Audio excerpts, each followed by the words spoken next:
Ang video na ito mga kaubayan ay narito po ako sa puno ng eucalyptus. Ito po ang puno ng eucalyptus mga kaubayan.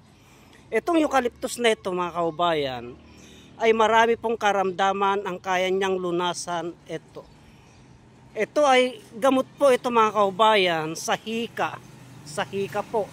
Itong eucalyptus na ito. Sa ubo. Mabisa po ito sa ubo mga kaubayan. Maliban po sa hika ubo, itong eucalyptus na ito ay napakabisa po ito na panggamot sa binat at pasma. Sa binat at pasma po mga kaubayan, ultimo itong balat niya na ito ay pwede pong panggamot itong eucalyptus na ito. Ang proseso po ng paggamit sa eucalyptus na ito po ay kinukuha yung dahon niyan. Kinukuha yung dahon po nito mga kaubayan at ito po ay ilinalaga. Ilinalaga po sa binat at pasma at sa hika, sa ubo po. At pinapainom po ito mga kaubayan. Ito. At pwede rin po ito mga kaubayan, pwede rin po ito sa nabinat at napasma. Ang proseso po ng paggamit sa nabinat at napasma itong eucalyptus na ito ay isinusuob po ito. Isinusuob po itong eucalyptus na ito sa taong nabinat at napasma. Ngayon, pagdating naman po sa ubo, hika, itong balat ng eucalyptus na ito, itong balat niya po, kumukuha po ng balat niyan at ng dahon po.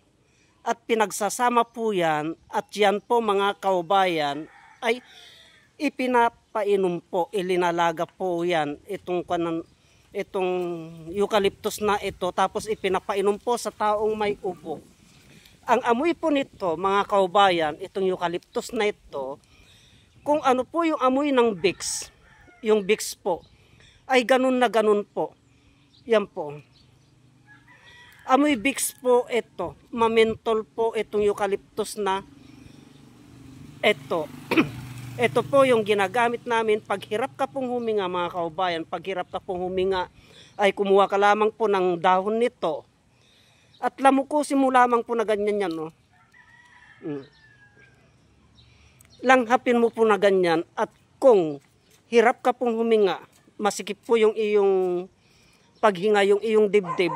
Lamukusin mo lamang po na ganyan at amuyin mo po yan. Luluwag na po yung iyong paghinga. Lalo na po pag ikaw ay may hika, hirap ka na pong huminga, may ubo, lalo na po yan mga kaubayan, kukuha ka po ng dahon nito at ng balat niyan, kukuha ka po yan, isusuob mo po yan, i-steam mo po sa kanya.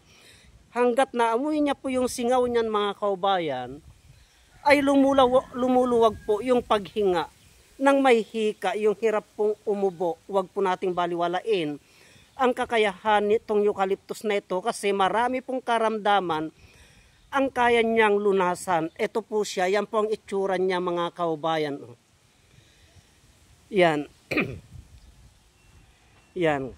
Kaya hanggang dito na lamang po ang videos na ito at marami pong salamat.